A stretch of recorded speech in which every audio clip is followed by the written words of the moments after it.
Asante. Bro, kumekuwa na story mingi sana. Mwanzoni tu turudi pale kidogo. Ulikuwa umesema kwamba collaborating bro, ya kwamba collaborating with others inaweza kusaidia sana kufika kwenye viwango fulani. Collaborating with one another, kuwa na ushikaji na watu fulani itakusaidia kupush some project kwa pamoja sana.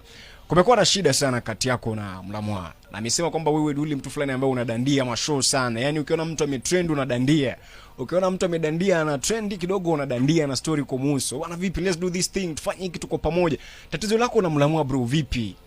Bro, I don't want to talk about that story right now.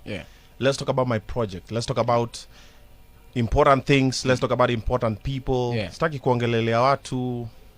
Let's talk about important people. Kwa sababu hata pia nikiongea anything I say bado inaenda inakuwa shifted.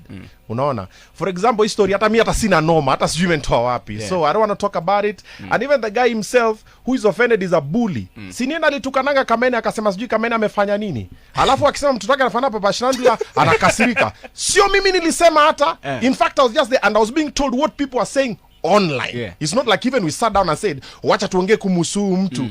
Mimi sitaki kuongea hiyo story. Lakini bro, angalia kwanza hii story. Bro, with all due respect, sitaki kuongea hiyo story, sitaki kuongea hiyo mse. Let's talk about Wanyola. Let's talk about my show on 7th of June.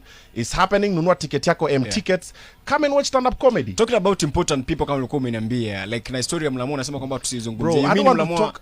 No, yani you mean that guy maybe is not important. Bro, asante sana kwa host. Munez, let's go. No, guy, what's wrong bro?